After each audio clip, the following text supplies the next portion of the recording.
بسم اللہ الرحمن الرحیم. السلام علیکم. سنٹر پوائنٹ سرا زیم محمد فہیم. سموده وړاندې د ډالر حواله سره دا خبره مخې ته راغلې وه چې ډالر ذخیره کیږي لګیا دی، د هغې ذخیره اندوزي کیږي او د هغې د وجه نه ډالر ګرانیږي او ډالر ګرانېدو سره د مونږ هر یو شیز ګرانیږي لګیا دی. بیا د هغې خلاف ټیک ډاون شروع شو. د پیښور صرافه مارکیټ نه والی تر پوره پاکستان کې دغه مارکیټونو کې کاروایانې وشوې، خلک ونیولي شو، ډالر کنټرول شو. د هغې نه پس خلکو چې کم ذخیره اندوز دي هغوی سرو طرف ته ډډه وکړه او سرو حوالې سره، خو د سرو کاروبار لږ مختلف و. د سرو چې کم اسوسییشن و هغوی دې حوالې سره ځان لږ غوندې کې محفوظه کړه، ځان لږ سیف کړه او هغوی د سرو حوالې سره کم چې کوشش و چې څه ذخیره شي هغه کوشش ایثار کړه او هغې حوالې سره هغوی کاروایانې وکړې، پخپله هم د سرو دغه ریټ کنټرول کړه او هغې سره چې کم خلک د ذخیره اندوزۍ کې ملوث و هغوی هم خبردار کړل. خو اوس اطلاعات روان دي چې پوره ملک کې د حوالې سره یو یونیفارم پالیسي خپلیږي لګیا ده چې پوره ملک کې یوه پالیسي وي، یو طریقه وي او بیا هغې سره د سرو کاروبار کې هیڅ قسمه ذخیره اندوزي ونه شي. روان څه دي، کیږي څنګه او دغه ذخیره اندوزي کنټرول کیدي څنګه شي، ولې چې سرو سره هم زمونږ د مارکیټ ډېر زیات لینک دی. زمونږ ګراني، زمونږ معیشت، زمونږ دغه مارکیټ دا هر څه سره ډالر دا هر څه خپلو کې لینک دي. نو دغه ډالر نه پس د سرو مارکیټ محفوظه کولو دپاره زمونږ زرګر زمونږ د سرو اسوسییشن څه کوي لګیا دی. په دې به خبره کوو. د وخت کې مونږ سره آل پاکستان جیمز ایسوسییشن جنرل سیکرٹری شکیل احمد صاحب موجود دے. شکیل صاحب بہت شکریہ. ایک تو سر سمجھائیے گا کہ یہ جو ایک کارروائی ہوئی ہے اور اب کہا گیا ہے کہ پورے پاکستان میں سونے کا ایک ہی ریٹ ہوگا، ایک ہی وزن ہوگا اور وہ ریٹ 2 بجے کے بعد کراچی سے جاری ہوگا، اس سب کا مطلب کیا ہے؟ وعلیکم السلام ورحمۃ اللہ وبرکاتہ. بہت شکریہ. میں مرشد ٹی وی کا شکریہ ادا کرتا ہوں. اس کا مطلب یہ ہے کہ پہلے اس طرح تھا کہ ہر سیکٹر کا جو پریزیڈنٹ تھا سر پختو ویلی شے شکیل صاحب پختو ویلی شے میں کہتا اردو پروگرام بس پختو کې به خبرو کو دا اسانه بشي. خجی دا ډېر اسانه شي. دا داسې وږي چې کله د آل پاکستان مشران دې خبرې ته کېناستل او دا 15 واړه صوبې په دې یو خبره باندې متفق شوي چیرې داسې کار دی چې دې کې چې کوم دا سټاباز دي دا په ټول پاکستان ته نقصان ورکوي. بالکل. او بیا دې کې ادارو خپل کردار ادا کړو. نو چې کوم سیکټر کې اتفاق راشي الحمدلله هغې کې بیا مسله نه راځي او په کوم سیکټر کې ایمانداره قیادت راشي. یعنی نن په دې باره کې ډي جي سره هم میټینګ و، په هغې کې د اندرشیر چې کوم پریزیډنټ و شیر فرزند حاجي صاحب او د صدر زموږ یو بل ممبر و حسنین شیراز، هغې ډېر خوشحال خبرې شوي دي په دې باره کې چیرې اوس به ون وینډو ریټ وځي آل پاکستان کې 15 واړه صوبو کې ون وینډو ریټ وځي او دا په انټر بینک سره بالکل کنیکټ وي. دې دپاره دا ټول متفق شول او یو دغې جوړ کړو ذکریه ګولډ بولین. دې نه به اوس ریټ وځي او انټر بینک سره به کنیکټ کېږي. مخکې دا موږ سره یو مسله وه چې په 4 صوبو کې یو ریټ چلېدو کچا توله او زموږ په پېښور کې به پخه توله چلېده. نو دا به عموما کسټمر ته ډېره مسله وه. کسټمر به په دغه باندې ریټ وکتو،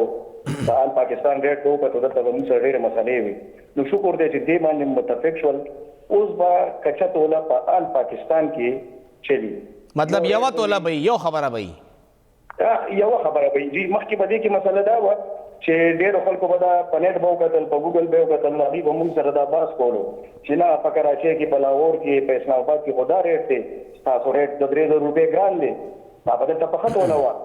موږ هم دې سره ډېر پریشان وو. خو بهرحال چې کله مشران کېناستل او دې کې خبرې اترې وشوې نو موږ دې ته ډېر په ښه نظر باندې ګورو چې په آل پاکستان کې یو ریټ بشي او ریټ به هم د 2 بجو نه پس وځي. اوس که د دې نه مخکې چا ریټ وکړو نو زمونږ دې کې چې کوم د آل پاکستان مشران دي، زمونږ د لوکل د بازارونو چې کوم صدور دي، دوی دا فیصله وکړه چې د هغې به موږ ذمهوار نه یو او که 2 بجو نه مخکې ریټ ووتو تاسو به موږ انفارم کوئ په دې خبره باندې. موږ به بیا ادارو ته یا د هغې خلاف به موږ اکشن اخلو او هغوی به دې خبرې نه ایسارو.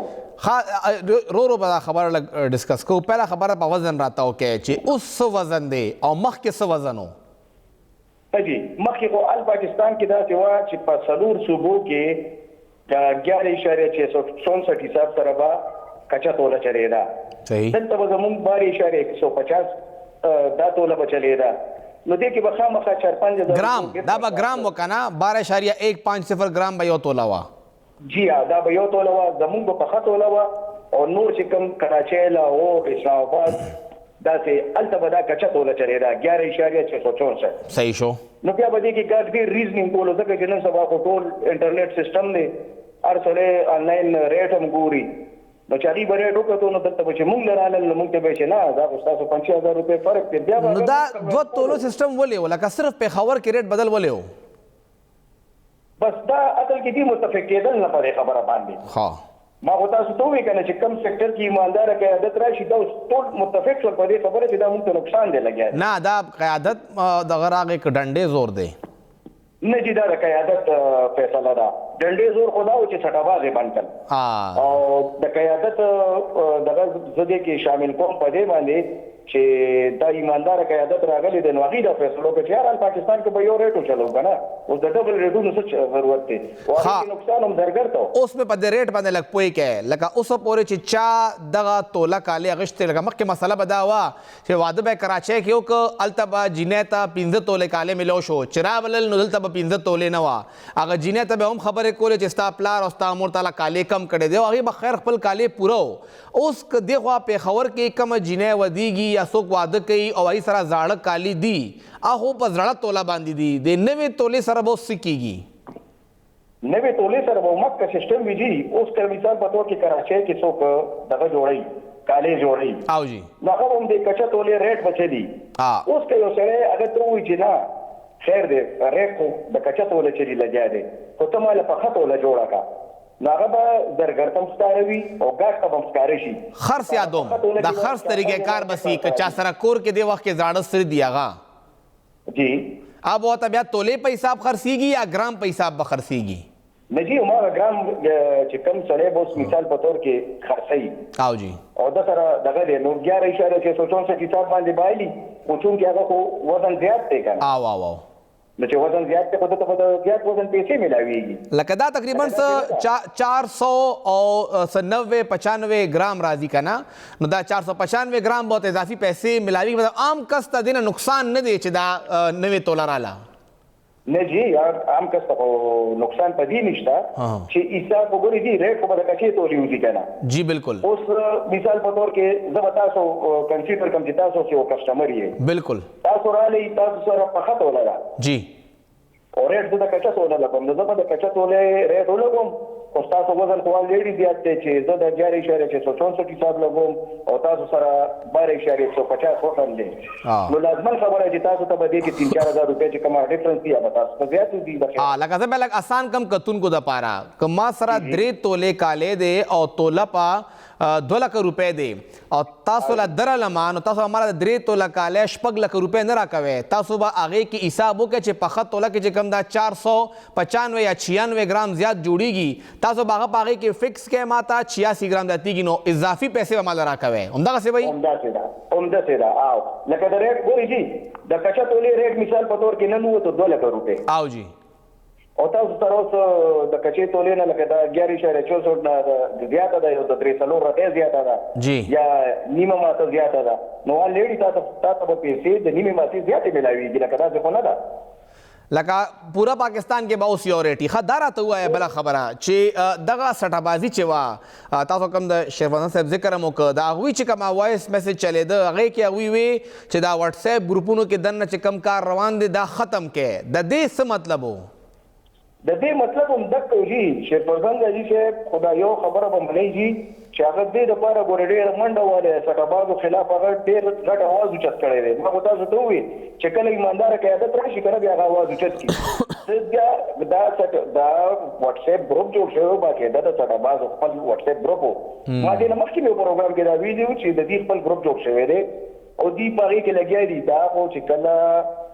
ادارې په دې کې لګي راپاسې دی او هغې په دې باندې ډنډه کېښوه په سټهبازو باندې موږ ګورئ جي موږ عوامي لیډران یو موږ چا باندې زور نه شو کولی بالکل او نه اختیار لرلی شو خو چې تاسې موږ سره حکومت لږ مرسته وکړي نو بس بیا خو هغه ته موږ دا ویلي شو چې یاره دلته خرابي ده دلته تاسو کار وکړئ هلته خرابي ده تاسو دلته کار وکړئ نو الحمدلله چې هغې کې کار وشو نشانداریانې وشوې نو بس واټساپ ګروپونه هم ختم شول ریټ هم یو رنګ شو اوس بال پاکستان کې 2 بجو نه پس ریټ راځي هغه کلو کتاب وي کسٹمر ته هم پته لګي چې دا ریټ دی، موږ ته هم پته لګي دا ریټ دی. بل په هر بازار کې صدر کې اندر شهر کې ډیجیټل بورډونه لګېدلي دي. نو دا کار خبره ده، لکه سپټه خبره نه ده. شکیل صاحب اوس مې لږ په دې پوه کې چې اکثر لا چې کوم مارکیټ کې کار کیږي نو سهار نه دکانداری کیږي، سهار کې ریټ کولاویږي، که سبزی وي، که د اوړو وي، که د څه شیز هم وي، که ډالر یو خبره خیجي راکوزیږي، د سرو دغه ریټ 2 بجې ولې دی؟ لکه دا ولې سهار 8 بجې یا 9 بجې نه دی؟ اصل کې چې دی بار ملکونو کې چې کوم ریټونه کولاویږي که نه، یا د ډالر یا د پاونډ چې دا هر څه کولاویږي، نو دا داسې ده چې دې کې به الریډي هغې کې ټایم لګي ده، ټایمونو فرق هم دی که نه. اوس هم لکه دا مثال په طور کې سبزي شوه، دا نور څیزونه شو، نو به دا خو سهار وختي دی روځي او ریټونه روباسي. زمونږ چې کم دی نو دا خو انټرنیشنل ریټ دی که نه. لکه تاسو وایئ چې 2 بجې ریټ کولولو وجه انټرنیشنل مارکیټ دی، زمونږ لوکل مارکیټ مسله نشته. جی ها، لکه دا زمونږ ذاتي دغه نه دی، دا انټرنیشنل مارکیټ دی، هلته نه ریټ به روځي. بیا به ځي چې کوم ما تاسو ته ووایي چې کوم دا ذکریا ګولډ بولین جوړ شو، لکه د ټولو دا مخکې مو خو د دې اوس پې اکتفا خو شو چې یاره مونږ دا دې چې څه وایي نو بس مونږ به دا ریټ چلو که نه. مخکې داسې نه وه، مخکې به داسې وه چې د شټابازو خپل ریټ و، کراچۍ نه به بېل ریټ راوړو، اندیر نګري وه، او دوی به ډېر خوشحال وي چې دا کم فیصلې وشوې، او نو دې کې مونږ ته کسټمر ته ټولو ته به دې کې پیدا وي. او ښه اوس دې کې دننه بله خبره چې کوم مارکیټ کې دننه سره دي اکثر لا خلک دا سره ډېر اوچت کی، آیا دې کې د دې هم څه ریګولیشن شته چې یو کس یا یو کسټمر څه حده پورې سره اخیستی شي مارکیټ نه؟ نه جی نه، دا خو ګوره داسې ده چې الله پاک چاله وس ورکړی دی، نو بس هغه خو دا اخیستی شي. باقي دی یو سړی دی، هغه دې کې خپل کاروبار انویسټمنټ کولی شي. لکه هغه خو سټهبازي نه شوه که نه، چې اوس یو سړی دی هغه وایي چې یار زه به 100 تولې والم، که چېرته ارزان شو لکه ګران شو نو زه به یې په ګرانه خرڅ کړم، نو دا خو سټهبازي نه شوه. نو موږ دې کې لکه دې کې څه داسې رولز ریګولیشن په دې کې پکار هم نه دی. او چې کوم کس د دې سیل او پرچیز کوي د هغې ټول ریکارډ تاسو سره موجود وي؟ بالکل بالکل موجود وي، لکه داسې خبره نشته، دا به په ریکارډ باندې وي که نه. او بل کسټمر دی نو بعضې د چا وتي هغه 100 تولې علي، بعضې د غریبانانو کس شپږ اتو ماسو باندې کار وچلوي، وس پورې ده. صحیح، مطلب نن چې کوم 2 بجې ریټ راغی دا به سبا غرمې 2 بجو پورې همدغه ریټ چلیږي، په هغې به نن هم کاروبار کېږي، سبا هم کېږي. سبا هم کېږي، اوس بیا به دي دغه ته هم پته ولګي، کسټمر ته پته ولګي که نه، نو هغه به اټومیټیکلي 2 بجو پورې انتظار کېږي. مخکې به داسې وه چې موږ کسټمر چا به تپوس وکړو چې یاره زما خو داسې 10 تولو والا پیس پکار دی، نو موږ به ورته چې یار ته لږ انتظار وکړو، 1 نفس به بیا ریټ راځي، بیا موږ تعالی ریټ درکوو. ښه، او دې کې دننه بله خبره وه چې چا په خپله خپل ریټ وایسته نو خپل ذموار به په خپله وي، زموږ سره څه کار نشته، دا خپل ریټ ایستل څنګه وي؟ دا فیصله خو ډېر خوشاینده وشوه که نه، جی جی، چې لکه بس که چا د دونه مخکې ریټ وکړو هغه د دې خپله ذموار وي، موږ به ذموار نه یو. خپله ریټ سړی څنګه ایستی شي؟ دا خو اسوسییشن وباسي که نه؟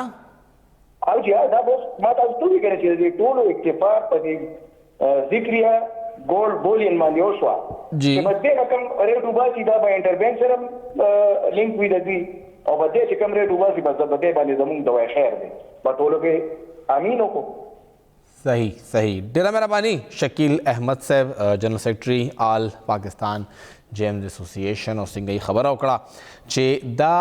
یو ټایملی فیصله ده، لکه بر وخته څه انتظار نه دی شوی چې حالات خراب شي او بیا کاروایي وشي. هغوی د حالات خرابېدو نه مخکې کاروایي وکړه، هغوی د ادارو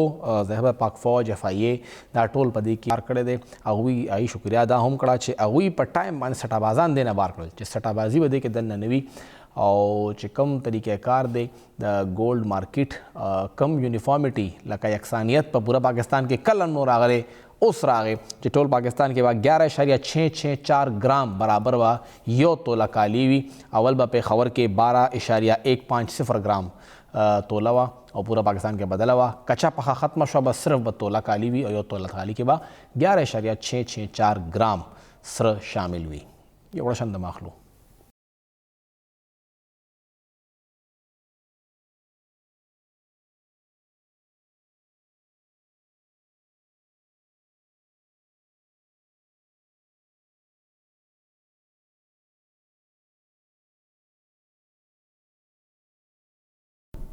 تاسو ته پروګرام کې یو ځل بیا هرکلی وایو. افغان کډوال کم چې پاکستان کې په غیر قانوني توګه باندې د وخت کې اوسیږي هغوی دپاره ډیډ لاین ختمېدو کې اوس تقریبا 11 ورځې پاتې دي او 1 نومبر ورته یاد کړی او د هغې حوالې سره اوس 2 غټ بیانات مخې ته راله. یو آی جي پولیس سند هغوی دا وینا وکړه چې کم خلک په خپله رضاکارانه طور باندې واپس لاړ شي نو ډیر به ورلخي ګینې بیا به مونږ د 1 نومبر نه د هغوی خلاف سخته کاروایی کوو. او بل بیان مخې ته راغی کم چې د خیبر پښتونخوا وزیر اعلی مخې ته راغی او هغه دا وویل چې په خپله رضاکارانو به خپله واپس لاړ شئ نور څه کوئ مونږ اکشن طرف ته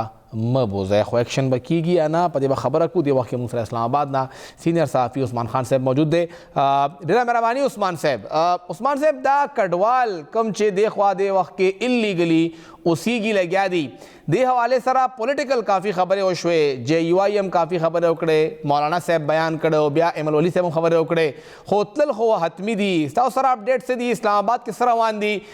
دا درخواست هم شوی و چې دغه ډیډ لاین کې توسیع وشي یا UNHCR وی چې د خلکو دپاره رجسټریشن وشي څه اپډیټس دي سر؟ ډیره مهرباني فهیم صاحب چې تاسو ډیر په یو سنسټیو ټاپک باندې د خبرو ته موقع راکړه. بالکل دی وخت کې چې پاکستان چې کوم ریاستي ادارې دي او کوم قانوني ادارې دي قانون نافذ کول والا دي دا می فیصله کړې ده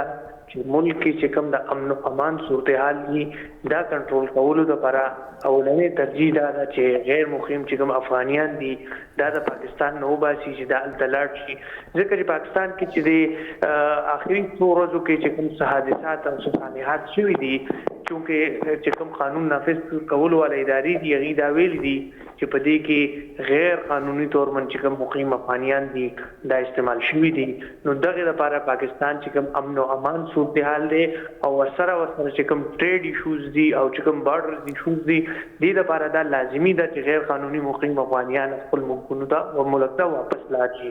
دغه حوالې سره خو یو اپریشن جاري دی ټولو ته وارننګز هم ورکړي دي او ډېر افغانیان چې دي هغه لا هم وړل. دې سره نوی چې کوم ډیولپمنټ دی هغه دا دی چې نن پورو په پاکستان کې چې څونه تعلیمي ادارې دي مدارس دي هغې ته هم پولیس چې کوم چارو صوبو آی جي دي او د اسلام آباد چې کوم آی جي دی هغه هدایت وکړو ټول مدارسو ته چې ستاسو په مدارسو کې چې کوم غیر قانوني افغانیان سبق وایي ځکه دې نه مخکې به دا کېده چې کوم افغانستان خلک دی هغې به پاکستان ته راله او مدرسو کې وړو سبق وایي دې به پرمیشن نه اخیسته او بس دلته به سبق وایي. دې حوالې سره هم هدایت وشو چې مدارس دې په خپله نشاندهي وکړي او دا افغانیان دې دلته نه وباسي. نو دغه اپریشن خو روان دی او خو زور شور سره خو دې سره چې کوم پاکستان کې کوم قانوني طور باندې مقیم افغانیان دي هغې هم ډېر سخت پریشانه دي او هغې هم په دې کشمکش کې دي چې آیا د دې به اوس په پاکستان کې مستقبل کې د دې څه فیوچر شته یا نشته. دغې حوالې سره هم ډېر خلکو سره رابطې او خبرې هم شوي دي او چې کوم لیګلي افغانیان پاکستان کې دي هغې هم دا وایي موږ خپل کاروبار یا روزګار یا چې څه کوو هغه پرېږدو دې نه ځو ځکه چې موږ ته پاکستان کې ان فیوچر کې خپل مستقبل نه ښکاري. خو دغه سره چې کوم سیاسي جماعتونه دي تاسو هم دا اورېدي دي او هغې هم دا مطالبه ده چې پاکستان کې چې کوم غیر قانوني مقیم افغانیان دي دې تلل پکار دي خو پاکستان ګورنمنټ له دا پکار ده چې دې دپاره یو داسې طریقه کار اپناوه کړي چې دې هم په باعزته طریقه خپل ملک ته واپس لاړ شي ځکه چې دې ټول عمر پاکستان کې تېر کړی دی او دې نو په دې طریقه کار باندې نه دي تلل پکار ځکه چې پاکستان کې چې څونه افغانیان دي یو ټولو نه غټ ایشو دا دی چې بیشتر افغانیانو پاکستان کې خپل آی ډي کارت جوړ کړی دی هغه چې څنګه هم جوړ شوی دی دا به ادارو ته پته وي دا څه طریقه کار دی او د دې یو لوی تعداد دی دې پاکستانی خلکو خپل خاندانونو کې شامل شوي دي. سره د مخکې خبر دام راغلی چې په سعودي عرب کې چې کوم 12,000 خلک دي د پاکستانی پاسپورټ سره هغه پاکستانیان نه دي هغه افغان سټیزن دي. بالکل په این څه دغه شانې ده دوی یو آی ډي کارت جوړ کړی دی او آی ډي کارت نه وروسته بیا پاسپورټ جوړ کړی دی دا هم یو ډېر لوی غټه نمایه فکري ده خو دا به اوس تاسو پاکستان دشمنلټۍ نه وباسئ څنګه د دې ډفرنس په څوک کوي آیا دا شخص چې دی دا اوس نه دی نه چې یو سړي ته د پاکستان آیډنټي میلاو شي هغه به څنګه دا آیډنټي نه وباسئ دا یو ډیر غټ او ډیر ګران ټاسک دی د قومي ادارو ته ریاستي ادارو ته چې هغوی به په دې کې څه کوي، دا خلک به څنګه ډکلیئر کوي چې دا آیا د افغانیان دي یا نه دي. ځکه پښتو یو مثال دی چې بیا اوس سره چې دي لاندم سوځي ډیر غټ ټینشن دی ادارو د پاره چې دی بس کوي دا کار کوي. خو بهرحال د دې چې ملک نه تلل دي دا خو خطا د دې سره سره پاکستان ادارو ته دا پکار ده چې دې د پاره یو له پراپر ورکینګ کړي وي، هوم ورک یې کمپلیټ کړي وي، خپل هوم ورک چې کمپلیټ شوی وي هغه نه وروسته بیا دې دلته نه لیګل. ځکه چې ویداوت هوم ورک چې دا چې لوی ټاسک دی او دا دې ویلي دي چې بس موږ یو باسو او بس وباسو. دا خو هغه افغانیان دی وباسي چې کوم پاکستان کې مختلف مقاماتو کې دا خیمه بستیانو کې پاتې کیږي، لکه پېښور کې هم شته، په اسلام آباد کې هم شته، په لاهور کې، په کراچۍ کې، په سند مختلف اضلاعو کې، پنجاب کې. نو هغه افغانیان خو دې وکړلی شي چې کوم دي د مخامخ کاري او خیمه بستیانو کې موجود دي. خو هغه افغانیان به څنګه وباسي چې شاید د پاکستان شناخت کارت، آئیډنټي کارت ځان له جوړ کړی دی، پاسپورټ جوړ کړی دی، هغې دپاره به د دې څه حکمت عملي ورسره چې کوم چاته چې د پاکستان کې چې کله هغوی راغلي دي او هغوی خپل پراپر چینل په تھرو راغلي دي او هغوی ته یو کارت جاري شوی دی افغان سټیزن کارت چې څه ته وایي، هغې سره به دوسو کي هغې هم پریشانه دي. نو دا ټول لوی لمفک بیا دی. خو بهر خبر آخر کې هغه ده چې کوم افغانیان تله هغه څه داسې موږ جنو چې اسلام آباد کې، لاهور کې یا پېښور کې هغې چې دلته کوم سامان و یا دیگر معاملات و هغه ختم کړه او واپس لاړل او نورو دپاره دې لګیا د حکومت له دا لازمي پکاره ده چونکې د خلکو پاکستان کې لوی وخت تېر کړی دی. نو دوی چې وباسي داسې یو طریقه وي چې دې دپاره پراپر سیسټم او دې هغه سیسټم په تھرو تللی نو د دې عزت نفس به هم نه مجروب کېدو او دوی به هم ښه په طریقه باندې دلته نه تلي وو. ځکه چې افغانستان زموږ یو همسایه ملک دی او دوی چې هلته وې نو چې کور ته هغه مېلمه کې راشي نو هغه چې ښه په طریقه رخصت کړي نو هغه به خپل چې موږ چې چا کره مېلمانه وو هغې زموږ خیال کړی دی، زموږ عزت کړی دی. نو دوی موږ سره یو لوی وخت تېر کړی عثمان صاحب دې باره کې یو این ایچ سی آر سره د مخکې کیسر صاحب موږ سره تم ترجمان در یو این ایچ سی آر هغه موږ سره پروګرام کې شریک هم و. هغوی وی چې موږ حکومت پاکستان ته پیشکش کړی دی چې دې کې بلاشرې سے خلک تی چا واپس نشي تللی، د هغوی ژوند ته خطره ده. هغوی هلته اکټیویسټو یا هغوی مختلف ادارو سره کار کوو او موجوده افغان ګورنمنټ یا هلته چې کوم خلک دي د هغې نه ته خطره کیدی شي، موسیقار دي، هغې کې اداکاران دي، هغې کې صحافیان دي، دا راغلي دی خوا هغې دپاره رجسټریشن وکړئ چې کم کسان واپس تلل نه غواړي. ستاسو اطلاعات څه دي؟ آیا حکومت پاکستان په دغه آپشن باندې څه سوچ شروع کړی دی؟ بالکل دا خو یو ډېر لوی ښه آپشن خو پاکستان په دغه حوالې سره فلحال هېڅ هم سوچ نه دی. هغې یو 1 پوینټ ایجنډا ده چې کوم ډیډ لاین یې ورکړی دی چې په دې ډیډ لاین به پاکستان نه ځي او یو این سی آر چې کوم آپشن ورکړی دی دا هم یو ښکلی آپشن و. دې سره سره دا هم کیدی شي ځکه چې افغانستان کې چې کوم حکومت دی دې وخت کې هغې پاکستان سره مراسم چې دي هغه یو حده پورې ټیک دي، سفارتي تعلقات ټیک دي. دې کې دا هم کیدی چې پاکستاني حکومت افیشلی افغان حکومت سره دا رابطه کړو، دا یې ورته وینا کړې چې دا کوم خلک را روان دی په زړه کې چې څو هغه ټیک دی. ځکه چې دې وخت کې کوم موجوده حکومت دی هغه تېر شوي حکومت په شان نه دی. دې دا موجوده حکومت هم ښه ماډرن حکومت دی یا داسې دغه نه دی چې هغې سره څه اګریمنټ شوی وی یا چې کوم داسې خلک دی. ځکه چې چاته خطره ده هغه خو به دونه لوی تعداد کېږي، هغه په پاکستان کې 50 کسان وي، 200 وي، 300 وي، میکسیمم 500 کا یا 1000 کا دې نه زیات خو نشي کېدی. دې دپاره یو طریقه کار هم جوړېدی شو، دې ته مزید ټایم هم ورکولی شو یا ورسره ځکه پاکستان کې دې وخت کې هغه افغانان هم موجود دي چې کوم مختلف ممالکو دپاره هغې اپلای کړې ده او پروسس کې د هغې ویزې روانې دي. نو دا ټول معاملات چې دي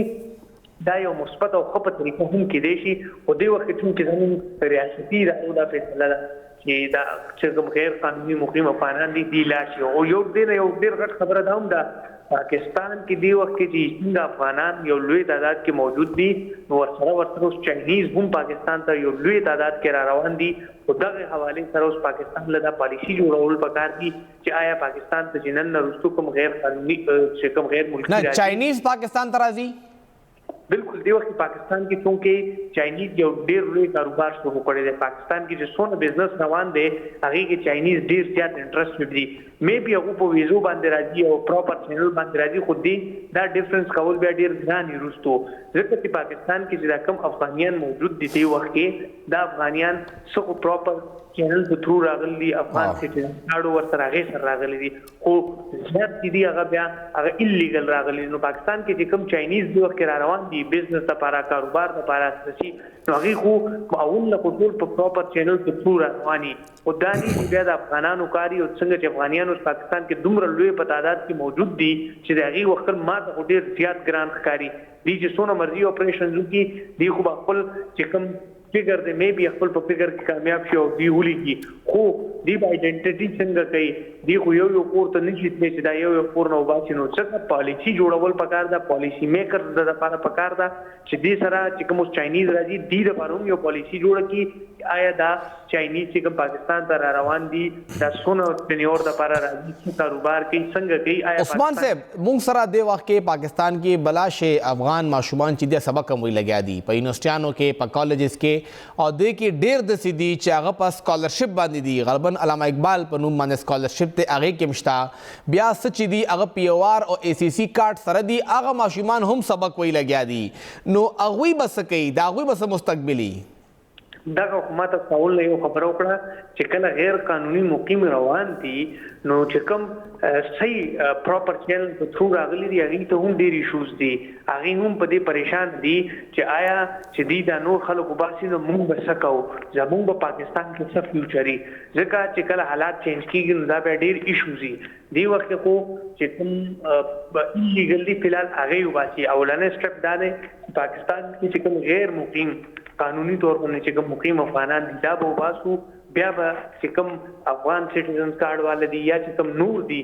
دا به بیا په دې طریقه دي سر چې څه کوو هغه پالیسي لا نه ده جوړه شي خو فی الحال هغې ته هم یو خطرات دا لاحق دي چې دوی به اوس څه کوي ځکه چې دا نور وباسي نو موږ به څه کوو نو هغې هم په داسې یو کشمکش شکار دي او پریشانۍ کې مبتلا دي چې موږ سره به ان فیوچر پاکستان کې څه کېږي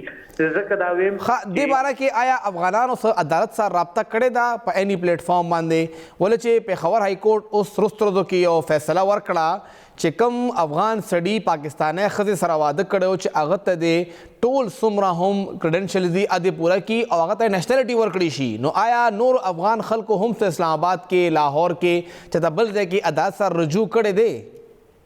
فی الحال په دغه حوالې سره خو داسې انفارمیشن نه دي راغلي چې آیا چا رجوع کړی دی یا نه دې نه مخکې چې کوم زموږ د پاکستان پالیسي وه هغه دا وه چې افغان جینۍ د پاکستان لوکل سټیزن سره واده وکړي نو هغه جینۍ ته خو د پاکستان نیشنلټي ملاویږي خو که فیمیل سره میل واده وکړي افغانۍ میل او پاکستاني فیمیل نو هغې ته نیشنلټي نه ملاویږي دا یو پالیسی وا چونکه اوس پېښور های کورټ یو معزز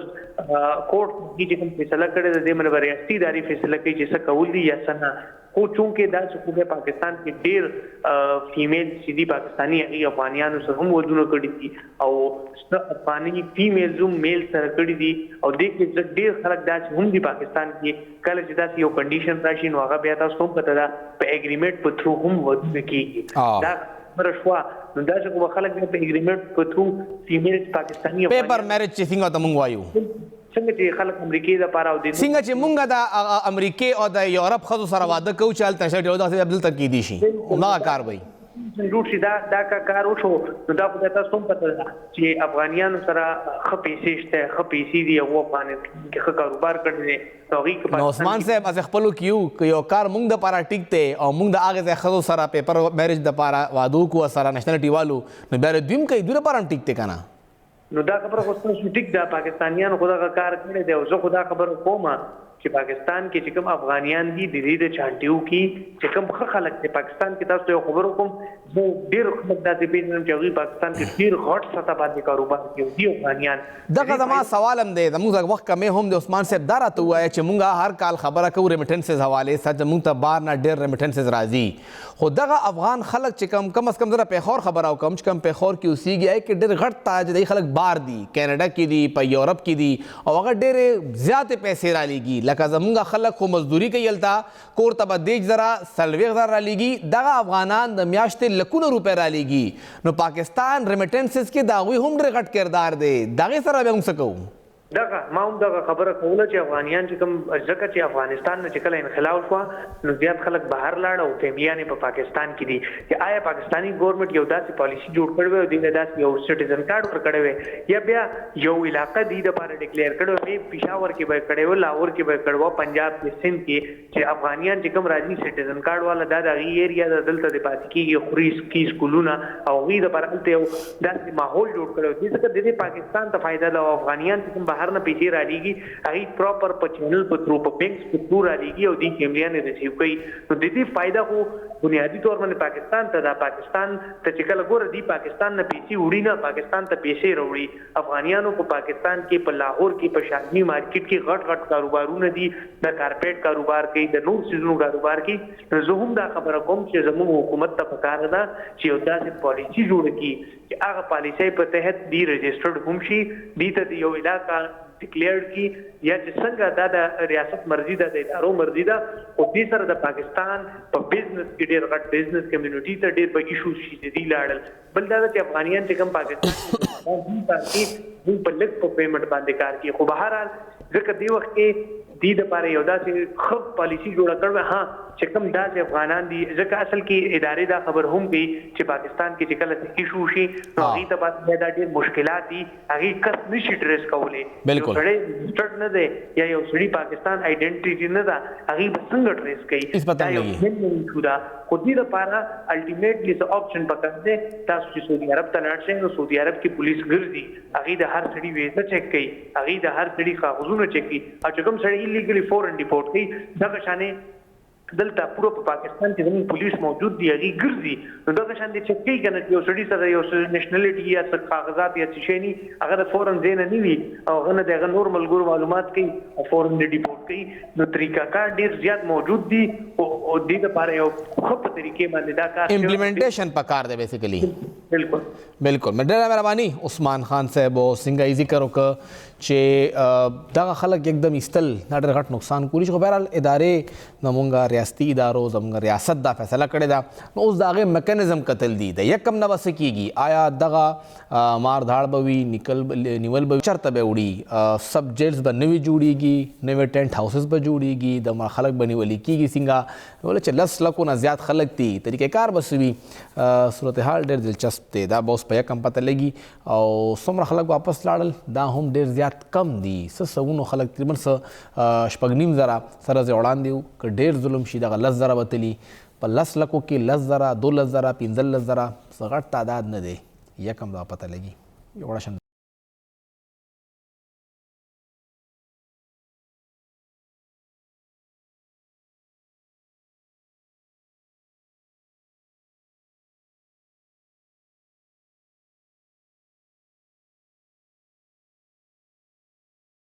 تاسو ته پروګرام کې یو ځل بیا هرکلی وایو صرف 2 ورځې پاتې دي او 3 پیرې وزیر اعظم پاتې شوی نواز شریف صاحب په 4مه پیرې وزیر اعظم کېدو دپاره پاکستان ته را روان دی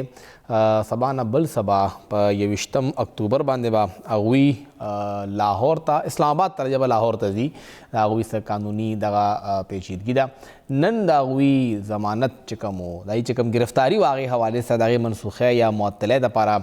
درخواست جمع شوی اسلام آباد های کورټ کې او ډېر ریپډ ډېر تیزۍ سره انصاف ملو شو درخواست جمع شو هغه وخت کې هغې درخواست سماعت دپاره مقرر هم شو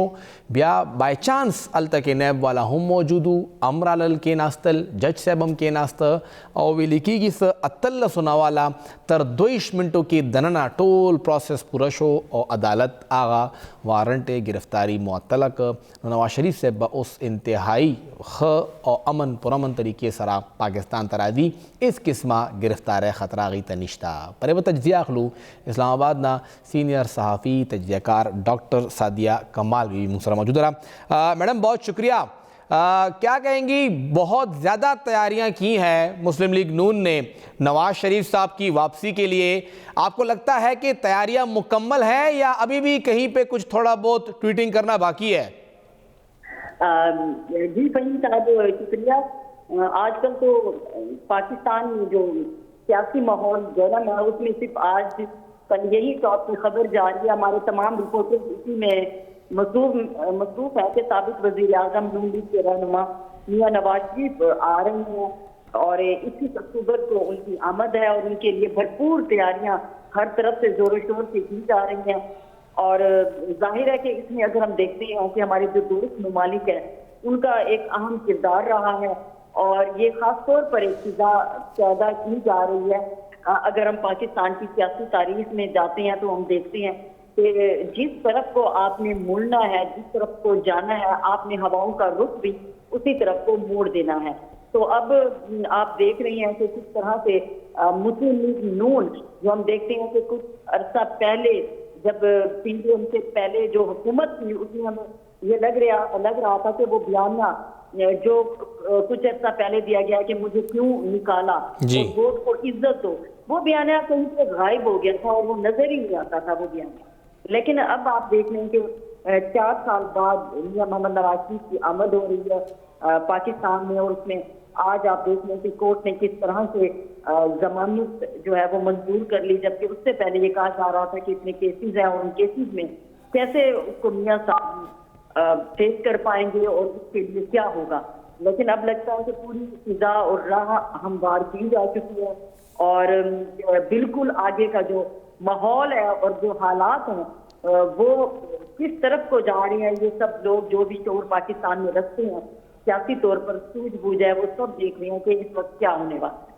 اچھا میڈم، یہ جو ایک پوری کمپین چلی، مریم بی بی نے اس کو شروع کیا لیکن وہ پنجاب تک محدود رہی. خیبر پختونخوا نہ آئی، ایک آدھ بار آئی بھی لیکن وہ صرف ایک پارٹی اجلاس ہی تھا، کوئی ورکر کنونشن وغیرہ نہیں ہوا. نہ وہ سندھ گئیں نہ وہ بلوچستان گئیں، صرف پنجاب ہی فوکس رہا. کیا سمجھتی ہیں ان کا جو فوکس تھا وہ ٹھیک تھا؟ جتنے انہوں نے تقاریب کی ہیں وہ ٹھیک تھیں یا نہیں؟ کچھ بہتری اس میں اور ہو سکتی تھی؟ ہاں، یہ آپ کا بہت اچھا سوال ہے.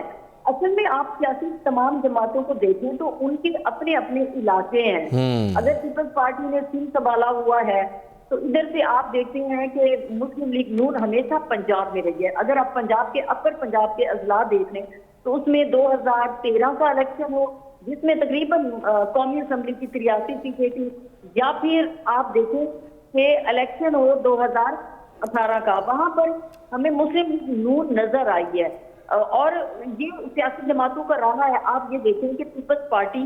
کس حد تک جو ہے وہ اپنا سرسوخ سیٹ سے نکل کر اور جماعتوں میں کرتی ہے. یہ ضرور ہے کہ اگر آپ نیشنل لیول پر ہیں اور قومی سطح پر ہیں تو آپ کو ہر ایک جگہ سے کام کرنا ہوگا. اسی طرح سے مسلم لیگ نون کو چاہیے تھا کہ خیبر پختونخوا میں، حالانکہ خیبر پختونخوا کی جو عوام ہے وہ حیرت انگیز طور پر ہے کہ آپ دیکھ رہے ہیں کہ وہ کس طرح سے پی ٹی آئی کے ساتھ رہے اور انہوں نے دوسری دفعہ مسلسل پی ٹی آئی کو جتوایا ہے. حالانکہ حقیقت یہ ہونا چاہیے تھا کہ خیبر پختونخوا میں مسلم لیگ نون کو کام کرنا چاہیے تھا. لیکن مجھے لگتا ہے کہ یہ کہیں پر ہمارے پاکستان میں ایک ووٹ جو آپ کہتے ہیں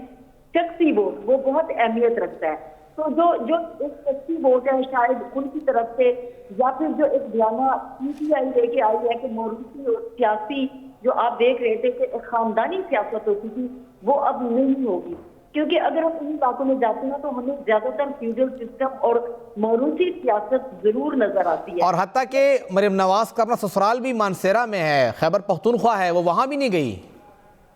جی آپ ریپیٹ کیجیے گا. میں نے کہا کہ مریم نواز کا سسرال جو ہے وہ خیبر پختونخوا مانسیرا ہے، وہ وہاں بھی نہیں گئی کنونشن کرنے کے لیے. جی دیکھیں، یہ تو حقیقت میں اگر دیکھا جائے تو یہ اس طرح سے ٹھیک نہیں ہوتا کہ آپ جس حلقے کے لیے ہوں تو آپ وہاں پر نہ جائیں. جی تو یہ نہیں ہوتا. اور میں یہ سمجھتی ہوں کہ کسی بھی سیاست دان کے لیے یہ بہت ضروری ہوتا ہے کہ آپ کی عوام کے ساتھ آپ کی کنیکٹیویٹی ہونی چاہیے. اچھا میڈم، یہ جو ایک تاریخی کہا جا رہا ہے جلسہ ہوگا، آپ کی کیا ایکسپیکٹیشن ہے؟ لاکھوں کا مجمع ہوگا؟ مسلم لیگ نون کامیاب ہو جائے گی 10 لاکھ یا چلے 5 لاکھ ہی صحیح اتنے بندے وہاں اکٹھے کرنے میں؟ کیونکہ وہاں پہ بہت بڑا پارک ہے، اس کو بھرنا کوئی آسان کام نہیں ہوگا. دیکھیں، یہ تو آپ اچھی طرح جانتے ہیں، سب لوگ جانتے ہیں کہ یہ جب آپ حکومت میں بھی ہوتے ہیں اور جس طرح سے آپ اتنی دہائیوں سے کام کر رہے ہیں، 80 سے مسلم لیگ نون آتی ہے اور اس کے بعد لگتا ہے کہ بس اب گئی تو شاید غائب ہو جائے گی، لیکن اس کے بعد کیا ہم یہ سوچ سکتے تھے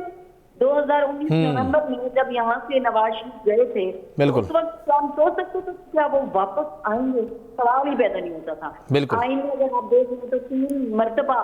وہ وزیر اعظم بن چکے ہیں، تو یہ سب باتیں اس وقت مذاقہ خیز لگتی تھی، لیکن آپ دیکھیں کہ سیاسی صورتحال جو بدلی ہے، جس طرح سے جو بھی سمجھوتا ہوا یا کمپرومائز ہوا ہے یا جو، تو اس کے مطابق اب جو سچویشن ہمارے سامنے آئی ہے تو میں نہیں سمجھتی کہ یہ چیز مشکل ہے، یہ بالکل بھی مشکل نہیں ہے۔ آپ تمام جو مشکل ہے اس کو استعمال کرتے ہیں تو وہ آپ جا کے دیکھیں کہ ہمیں اکثر یہ ہوتا تھا کہ جماعت اسلامی کے 70 میں وہ پورے بھرے ہوئے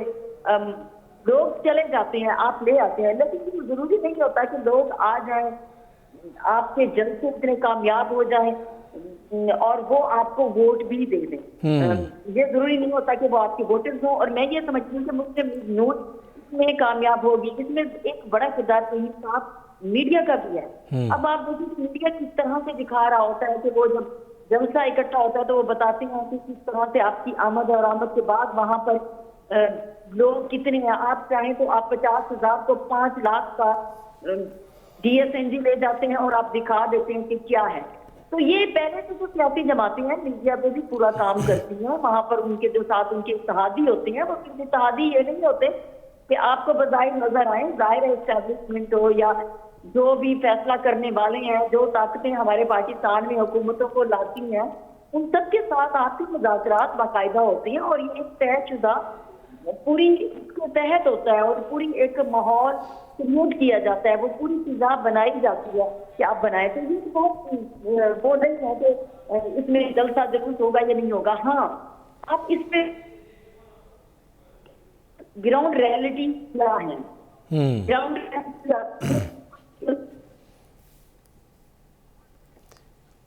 دوبارہ آپ سے رابطہ کرتے ہیں، تھوڑا سا پہ کلوزنگ ریمارکس چاہیے ہوں گے، ایک سوال ہے تو یہ آواز کٹکی لگا ہے، دوبارہ مونگا ڈاکٹر سعدیہ کمال صاحب رابطہ کہو چاہا لگ مونگ دینا خبر کی چنور پاٹے بدین سمرا خوفزدہ ویٹیتا پی ٹی آئی خو دے وقت کے بالکل سائڈ تکڑے شوی دا دیوال سره ولاړه دا خو نور پاټه خو میدان کې شته، نور پاټه دغه چې کوم ویل کېږي چې فقید المثال دغه به وي استقبال به وي دا وخت هره پارټي خیر کاغذ کېږي نو خلک روتل نو بیا به آیا بس نواز شریف صاحب هم وزیر اعظمي خبره به ختمه شي یا نه مونږ ته نور هم دی کې لارې جوړېدی شي په دې معامله کې په پنجاب کې دننه صرف پنجاب ګټه هی کافي ده یا نور سیټونه به هم لږ ضروري وي ولې چې PMLN چې دا هغه پنجاب هی خپل ہوم ګراؤنډ ګڼي خو خیبر پختونخوا کې هم هغه صفر باندې نه ده ولاړه دې وخت کې په ملاکنډ کې د امیر مقام صاحب علاقو کې شانګله کې سوات کې وسره که مونږ وګورو پېښور کې دا وي ښه برابر ووټ بینک شته لږ خور دی راغونډول غواړي فوکس کول غواړي یو ځل بیا مونږ سره میڈم موجود رہا۔ اچھا ڈاکٹر صاحبہ یہ جو آپ بتا رہی ہیں چلیں مان لیا آ جاتے ہیں نواز شریف صاحب ایک فقید المثال ان کا استقبال ہوتا ہے، پی ٹی آئی تو آلریڈی دیوار کے ساتھ ہے وہ تو سائڈ پہ کر دیجئے، باقی جماعتیں کتنی یہاں پہ انسیکیور فیل کریں گی اسپیشلی پیپلز پارٹی؟ ہاں دیکھیں جب PDM بنی تو ان کا آپس میں اتحاد ہوا تو مجھے تو پہلے دن ہی یہ غیر فطری سا لگ رہا تھا، کیونکہ غیر فطری اس طرح سے لگ رہا تھا کہ جو کچھ ہم نے دیکھا اور آپ یہ دیکھیں کہ جب بی بی حکومت میں تھیں اور ضیاء الحق کی پہلی برسی ہوئی تو اس وقت نواز شریف نے جو ہے یہاں پر ایک جلوس نکالا تو اس طرح سے یہ سب غیر فطری تھا، لیکن ہاں ہر وقت یہ کہا جاتا ہے کہ ڈیموکریسی ہے اور ہم اس ڈیموکریٹک وے میں ہم چاہتے ہیں کہ عوام کی بھلائی ہو، عوام کو بھی ایک لالی پاپ دیا جاتا ہے، ہر کسی کی پرائورٹی جو ہوتی ہے وہ اپنی حکومت ہوتی ہے، لیکن میں یہ سمجھتی ہوں کہ پیپلز پارٹی کے ساتھ ان کا جو اتحاد تھا وہ بھی کہیں مجھے غیر فطری دکھائی دے رہا تھا، اور اب اس کا آپ نے دیکھا ہے کہ 16 ماہ شہباز شریف نے حکومت کی ہے اور بیچ میں سے انہوں نے اپنی راہ کس طرح نکال لی، جبکہ سنوائی پچھلے 3 سال سے یہ تھی کہ پیپلز پارٹی کو ہی لایا جا رہا ہے، اور جب فارن منسٹر بلاول بھٹو بنے تو کہا جا رہا تھا کہ بلاول بھٹو جو ہے اگلے وزیر اعظم ہوں گے اور کہیں پہ یہ پورا ایک نیریٹو بلڈ ہو چکا تھا کہ اگلے وزیر اعظم بلاول بھٹو ہی ہیں، لیکن ابھی جو صورتحال جو ہے وہ بالکل اب اس وقت تبدیل ہو چکی ہے. دیکھیں تو دیکھیں یہ اونٹ کس کروٹ بدلتا ہے. لیکن اس وقت جو ہم دیکھ رہے ہیں تمام جو عالمی طاقتیں ہیں اور جو ان کے ساتھ مذاکرات ہوئے ہیں ٹیبل پر, اس کو تو اب یہی لگ رہا ہے کہ اب 3 دفعہ وزیر اعظم رہنے والے, تو آج کے جو فیصلے ہوئے ہیں اس کے بعد یہ واضح طور پہ دکھائی دے رہا ہے کہ چوتھی بار بھی وزیر اعظم بننا